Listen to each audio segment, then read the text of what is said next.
80 WNI tiba di Bandara Internasional Soekarno-Hatta setelah dievakuasi dari Ukraina, sementara belasan lainnya masih tertahan di Bukares.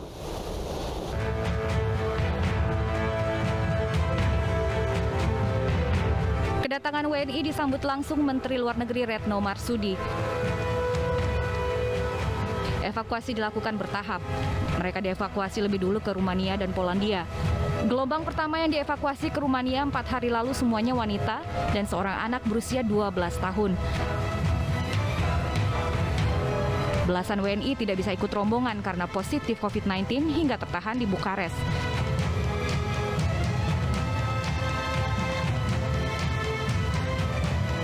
Terdapat 14 evakue yang masih harus tinggal di Bukares untuk sementara waktu dan belum dapat ikut dalam rombongan kepulangan ini. Dari tes yang dilakukan, 12 orang evakue diketahui positif COVID-19. Sementara sejumlah WNI yang dievakuasi ke Moldova masih dalam perjalanan menuju Rumania. Untuk selanjutnya diterbangkan ke tanah air.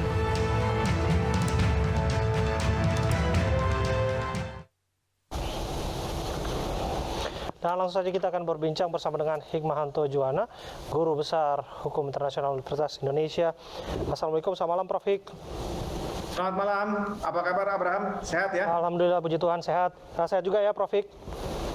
Alhamdulillah sehat. Iya, Prof. Hik, saya langsung ke pertanyaan. Apa yang disampaikan oleh Bu Menlu sesungguhnya menyeratkan sesuatu pekerjaan yang tidak mudah dilakukan oleh tim evakuasi membawa rekan sebangsa dan setanah air kita untuk kembali pulang ke negaranya, ke Indonesia. Kalau Anda gambarkan sebetulnya seperti apa perjuangan yang harus dilalui?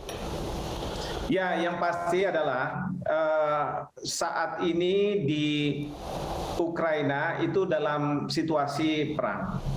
Dalam situasi perang ini, kalau kita ingin mengeluarkan warga negara kita dalam rangka perlindungan dan penyelamatan, tentu banyak sekali tantangannya. Ambil contoh, ada paling tidak 4. Ya, pertama, bagaimana mengumpulkan mereka pada satu titik tertentu, karena bukannya tidak mungkin mereka ini berpencar. Ya, itu yang pertama. Yang kedua, setelah mereka ada di titik tertentu, mereka harus diberi makan, harus diberi selimut dan lain sebagainya, agar mereka nyaman. Yang ketiga adalah memikirkan transportasi. Kebetulan sekarang ini transportasi darat dari tempat shelter keluar dari Ukraina. Ya, ini masalahnya adalah nanti akan berhubungan dengan para petugas imigrasi dan lain sebagainya di sana. Yang kita dengar katanya kalau mereka yang mohon maaf kulit hitam itu tidak boleh dikeluar.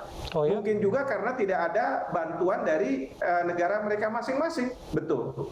Ya. Nah, karena kita mendapat support dari kedutaan besar dan kemudian pemerintah kita, maka para warga negara Indonesia ini sekarang sudah berhasil dikeluarkan ke negara ketiga yang lebih aman.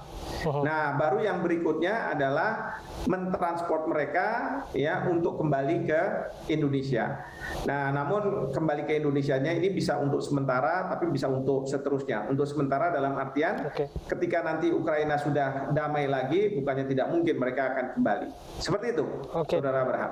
Apakah sebetulnya kita bisa meneliti ada lobby-lobby yang sifatnya G2G, karena ini kan kaitannya dalam situasi perang ya, Prof. Ada beberapa wilayah yang disebutkan dikuasai oleh tentara militer Rusia di wilayah kedaulatan Ukraina. Di sisi lain ada juga militan Ukraina yang terus mengusir apa yang disebutkan oleh invasi yang dilakukan oleh Rusia. Di mana kesulitan ketika lobby-lobby ini dilakukan, Prof? Ya, kesulitannya itu sebenarnya bisa dikatakan ya dari pemerintah kita sendiri. Saya sendiri tidak setuju dengan istilah invasi. Karena kalau kita menggunakan istilah invasi, itu Rusia bisa marah. Kalau Rusia marah, bisa saja mereka tidak bersahabat dengan upaya kita melindungi warga negara kita. Mungkin untuk posisi Ukraina Ukraina, kita akan dibantu. Tapi kalau misalnya wilayah tadi yang saudara Abraham sampaikan itu sudah dikuasai oleh Rusia dan kita harus melewati, itu sangat berbahaya kalau menurut saya.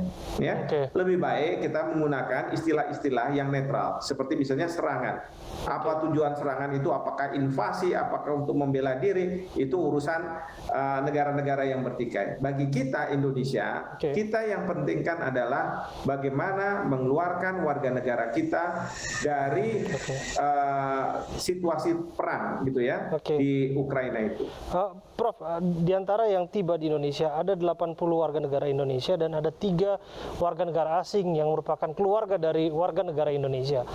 Apakah kita punya kapasitas untuk setidaknya menyelamatkan keluarga warga negara Indonesia, katakanlah mereka yang menikah dengan warga negara asing, warga negara Ukraina juga untuk bisa kembali ke negara kita? Ada banyak kasusnya. Ya, itu bisa terjadi seperti itu. Pada waktu kita masuk ke Kabul dan mengevakuasi warga negara kita keluar, itu juga ada warga negara asing. Nah, warga negara asing ini harus kita lihat. Bisa saja mereka ini adalah pasangan dari warga negara Indonesia yang kemudian ikut, tapi bisa juga mereka adalah staf-staf lokal yang bekerja untuk kedutaan besar kita dan banyak membantu sehingga kita merasa perlu untuk demi keselamatan mereka, karena mereka juga mau untuk membawanya ke Indonesia. Tentu mereka harus beradaptasi dengan situasi di Indonesia. Nah, mereka-mereka ini nantinya akan diberikan mungkin izin tinggal secara khusus dan kemudian mereka akan diberi shelter dan lain sebagainya. Tapi pada suatu saat nanti ketika Ukraina sudah tidak ada perang lagi, bukannya tidak mungkin mereka akan kembali. Oke, saya langsung ke sikap kita, Prof, mengenai peperangan yang terjadi antara Rusia dan Ukraina. Saya sebetulnya agak berhati-hati menggunakan istilah, termasuk tadi invasi itu ya, Prof. Karena sesungguhnya ini bisa dalam tanda kutip menyudutkan salah satu pihak tertentu. Tapi bagaimanapun, toh juga kita sudah bersikap, Prof. Dalam resolusi Dewan Keamanan PBB yang dalam posisi itu kita disebutkan menyetujuinya, Prof. Begitu, bahwa perang atas nama pun itu harus dihentikan, begitu. Apakah sikap Indonesia ini akan berdampak baik terhadap politik luar negeri kita ke depannya untuk kedua negara ini? Sebenarnya bukan resolusi, isi dari resolusi itu bukan perang harus dihentikan, bukan. Tetapi resolusi itu mengatakan bahwa agresi Rusia itu disayangkan, deplore gitu ya. Tidak dikutuk, tidak dikondem, tapi disayangkan. Artinya apa? Seolah-olah masyarakat internasional sudah menghakimi bahwa yang dilakukan oleh Rusia itu salah. Padahal bisa saja menurut Rusia dia merasa bahwa dia benar. Sama seperti Amerika Serikat ketika masuk ke Irak dan kemudian menurunkan Presiden Saddam Hussein, apakah dia salah atau benar? Kan sama sebenarnya. Nah, maka saya selalu katakan, Indonesia karena kita mempunyai kebijakan luar negeri yang bebas aktif, maka jangan terlibat dari hal yang berbau mendukung bahwa serangan ini ilegal atau kita mendukung tindakan Rusia melakukan serangan, tidak perlu. Ya, kita harus menjaga jarak yang sama dengan Rusia maupun Ukraina. Ya, salah satunya adalah dalam resolusi Majelis Umum PBB seharusnya menurut saya Indonesia memberi suara abstain. Kita tidak berpihak. Kita jangan menyetujui suara mendukung dari sebentar, Prof. Dengan kita bersikap abstain tersebut, tentu warna sikap kita pun juga akan menjadi tanda tanya, bahkan akan bisa saja dituduh lebih pro ke Rusia. Oh tidak, ini nggak pro ke Rusia, abstain itu. Karena dengan abstain itu berarti kita masih bisa berkontak dengan Rusia, berkontak dengan Ukraina, petinggi-petingginya. Untuk kemudian apa? Kita carikan solusi damai. Meskipun secara resmi, mohon maaf, Prof, meskipun secara resmi Duta Besar Ukraina untuk Indonesia sudah menyurati pemerintah kita untuk mengkondem, artinya mengutuk serangan itu. Iya kan, itu berarti kan kita nanti kalau misalnya kita menyetujui berarti kita mendukung Ukraina. Kita tidak berpihak justru. Iya kan? Kita maunya menjaga jarak antara Rusia dengan Ukraina berada di tengah-tengah, maka kita harus abstain. Kita bukannya setuju, atau saya usulkan alternatif pada waktu itu suatu resolusi yang mengatakan bahwa kita harus akhiri perang ini sebagaimana Bapak Presiden minta, dan kemudian para pihak yang punya sengketa menyelesaikannya secara damai, ya. Nah, sekarang karena kita sudah mendukung resolusi itu, dan saya waktu itu tadi pagi saya sampaikan ke media, saya sesalkan, saya sayangkan, dan ini seolah-olah mengekor Amerika Serikat, tapi ditepis oleh Kementerian Luar Negeri. Enggak, kita tidak mengekor Amerika Serikat. Ada kata-kata yang kita masukkan di situ. Tapi sorenya ada berita yang mengatakan Wakil Menteri Luar Negeri Amerika Serikat menelpon Ibu Menlu kita mengucapkan terima kasih atas dukungan. Ya. Nah, ini gimana ini ceritanya kalau sudah seperti ini? Ini dia. Jadi warna politiknya menjadi amatan internasional begitu ya, Prof. Karena bagaimanapun presidensi G20 nggak jauh-jauh dari tanah air kita. Betul, saya berharap tadinya sesuai dengan perintah dari Bapak Presiden bahwa stop perang, Kemlu itu bisa mengambil langkah yang membuat presidensi G20 Indonesia ini itu bisa menyelesaikan konflik yang ada di sini. Bukan cuma sekedar mengekor apa yang disampaikan oleh Amerika Serikat dengan mengutuk serangan dari Rusia itu. Ya, nah ini yang kita kehilangan momentum menurut saya untuk bisa lebih maksimal berperan dalam presidensi G20. Ya, konsekuensinya apa sebetulnya, Prof, jika langkah sudah diambil oleh Kementerian Luar Negeri kita menyikapi apa yang terjadi antara Rusia dan Ukraina? Yang pasti Rusia tidak akan senang. Kita tidak tahu apakah Rusia sebagai pemerintah nantinya akan mengambil sikap terhadap Indonesia, karena kita juga punya masalah suku cadang untuk pesawat Sukhoi kita, gitu ya. Apakah dia akan hentikan atau misalnya ini dan lain sebagainya, kita masih harus tunggu, ya. Tapi yang saya sangat khawatirkan adalah rakyat Rusia kalau tidak suka.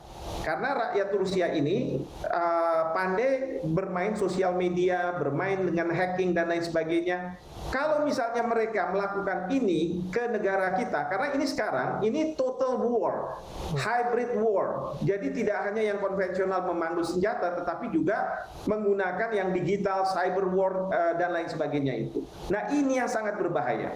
Kalau misalnya mereka kemudian marah dengan sikap kita, dan kemudian berdampak. Sementara di Indonesia sendiri yang saya tidak ingin terjadi itu adalah karena dari Rusia mungkin lewat sosial media memunculkan Presiden Putin yang tegas dan lain sebagainya, sehingga banyak warga kita berpihak pada Rusia. Tapi Ukraina juga tidak mau kalah, mereka memperlihatkan situasi perang yang membuat rakyat mereka menderita dan lain sebagainya, sehingga masyarakat kita ada yang mendukung. Lalu kemudian dua masyarakat kita ini berbenturan. Kita nggak boleh seperti itu. Kesatuan bangsa itu harus dijaga. Nah, seandainya kemarin itu Kementerian Luar Negeri paham mengenai masalah ini, maka dia akan vote abstain ketimbang dia mendukung resolusi yang berpihak pada Ukraina, Amerika Serikat, dan lain-lain itu. Baik, luar biasa keterangan Anda. Terima kasih atas waktu Anda, Prof. Hikmahanto Johana, Guru Besar. Baik, terima kasih. Hukum dan sekali lagi selamat kepada para warga negara Indonesia yang sudah kembali dengan selamat di Indonesia. Kita doakan. Terima kasih untuk ada tersisa 14 orang akan bisa kembali dengan selamat juga ke Indonesia. Terima kasih, Prof. Kementerian Pertahanan akan membeli 2 kapal selam Perancis. Pembelian ini bersamaan dengan kesepakatan pembelian 37 jet tempur Rafale.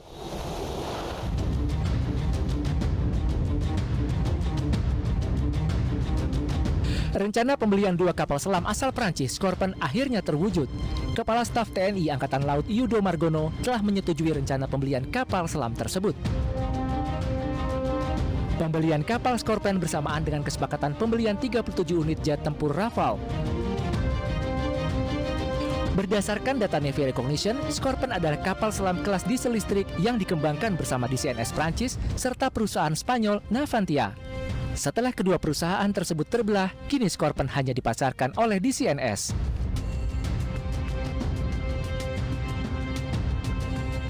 Kapal selam Scorpion dirancang untuk memaksimalkan kemampuan siluman dan memiliki fitur akustik, magnetik, serta inframerah yang sangat rendah.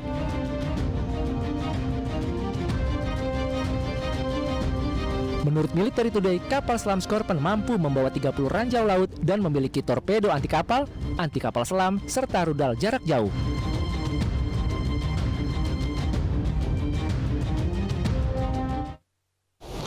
Kita akan dalami persoalan ini bersama dengan Daniel Anzar Simanjuntak, juru bicara Menteri Pertahanan.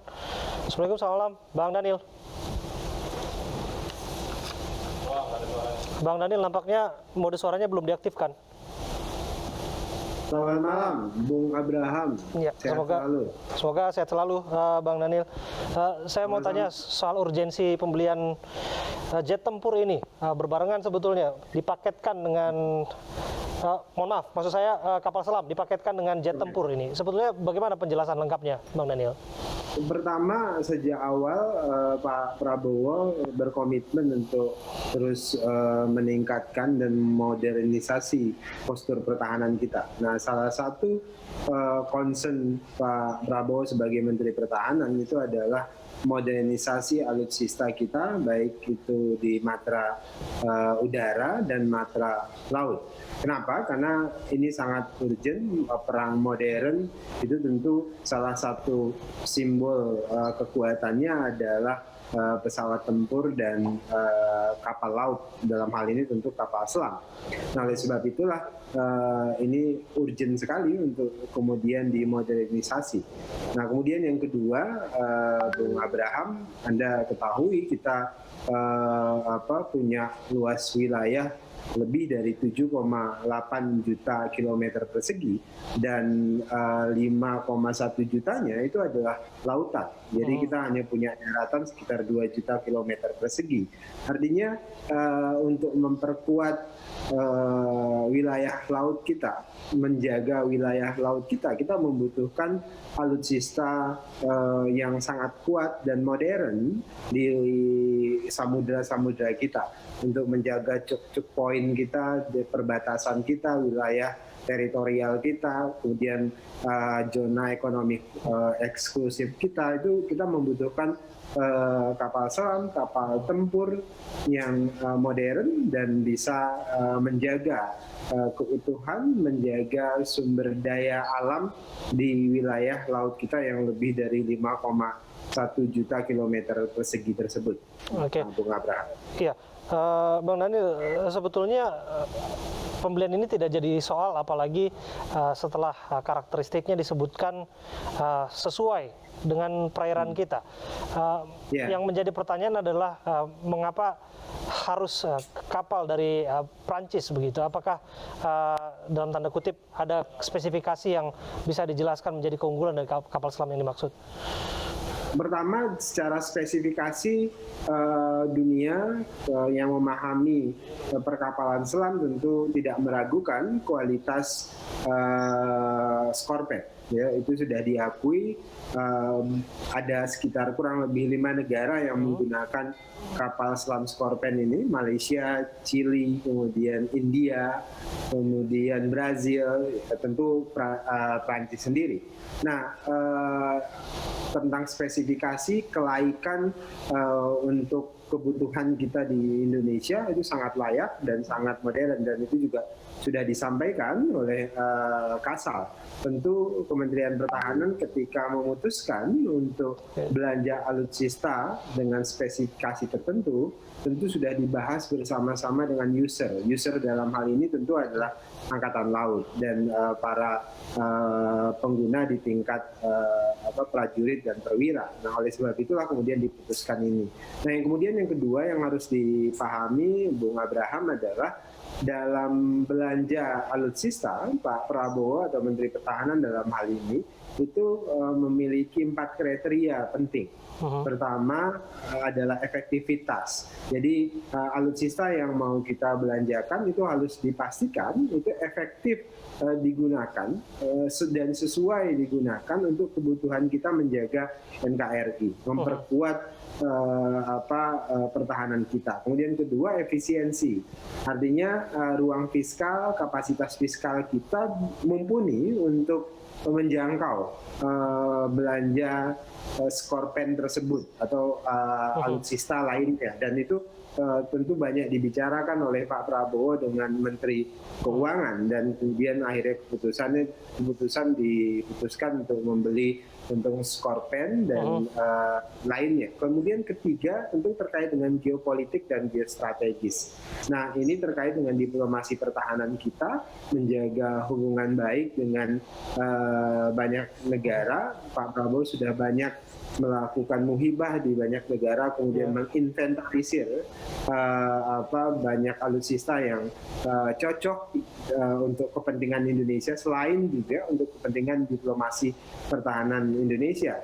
Jadi untuk memperkuat pertahanan itu penting sekali, geopolitik dan geostrategis. Kemudian yang keempat, yang terakhir tidak kalah penting, itu adalah alih teknologi. Jadi Bung Abraham, komitmen kita dengan Prancis dalam hal ini Naval Group itu adalah melakukan riset dan development terkait dengan Skorpen ini. Jadi Pak Menteri Pertahanan dalam hal ini Pak Prabowo itu meminta agar proses produksi kemudian proses riset and development itu dilakukan bersamaan dengan industri pertahanan dalam negeri kita. Dalam hal ini adalah PT PAL. Jadi terkait dengan Skorpen ini kita berharap ada alih teknologi untuk kepentingan industri pertahanan kita, sehingga dalam jangka waktu panjang kita tidak lagi tergantung dengan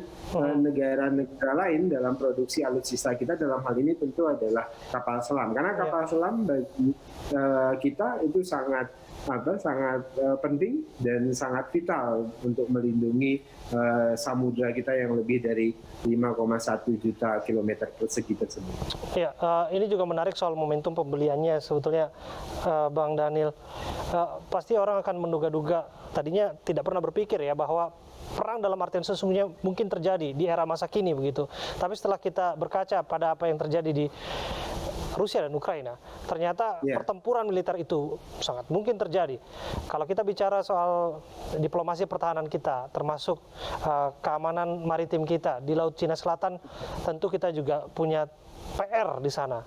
Tentu bagaimanapun kekuatan militer kita juga menjadi bisa dikatakan jadi kekuatan kita untuk berdiplomasi dengan siapapun yang berkepentingan di sana. Bagaimana menjelaskan kepada publik bahwa ini adalah pilihan yang tepat, Mas Daniel? Bung Abraham, Pak Prabowo sejak awal ketika menjadi Menteri Pertahanan, bahkan dulu sebelum jadi Capres itu sering dicibir kan terkait dengan keyakinan beliau bahwasannya perang konvensional itu masih eksis. Beliau selalu mengulang pepatah kuno terkait dengan sitis pacem parebellum. Kalau untuk dalam kondisi damai lah kita harus bersiap untuk perang. Nah, dan itu selalu diulang oleh Pak Prabowo. Bahkan pertama kali Pak Prabowo menyampaikan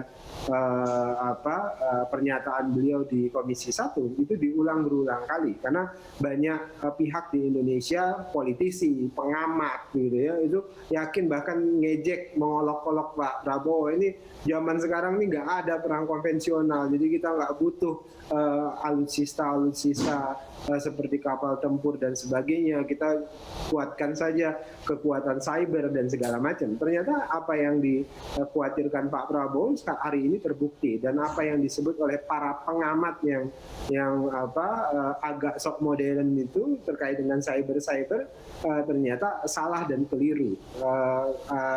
Insting Pak Prabowo kuat untuk menjelaskan ini, dan hari ini ternyata langkah untuk memperkuat alutsista di satu sisi itu sangat urgent, di sisi lain tentu diplomasi pertahanan juga urgent. Oleh sebab itulah Pak Prabowo melakukan dua hal ini. Saya sering menggunakan istilah Menteri Pertahanan mendayung di antara dua karang. Karang satu tentu adalah memperkuat alutsista, karang satunya itu adalah melakukan diplomasi pertahanan. Karena memang komitmen kita sebagai negara yang tadi saya sempat dengar Pak Hikmahanto Juwana itu adalah posisinya ada politik bebas aktif, sehingga dan kita tidak pernah terlibat dengan fakta pertahanan manapun. Oleh sebab itu, selain memang keharusan, kalau dalam bahasa lainnya itu ya wajib begitu untuk memperkuat alutsista kita, tapi kemudian meramu diplomasi pertahanan itu juga harus dimaksimalkan. Artinya kalau saya berbeda misalnya menggunakan kalimat dengan Prof. Hikmanto tadi, kita harus menjaga kedekatan yang sama dengan negara manapun, bukan menjaga jarak, tapi menjaga kedekatan yang sama dengan semua negara, dan itu yang dilakukan oleh Menteri Pertahanan melalui diplomasi pertahanan. Kan Pak Prabowo juga diolok-olok terkait dengan seringnya beliau melakukan muhibah ke banyak negara. Padahal muhibah itu dilakukan dalam rangka tadi diplomasi pertahanan, menjaga kedekatan yang sama dengan banyak negara. Terima kasih atas waktu Anda berbincang bersama kami, Bung Daniel Anzar Simanjuntak.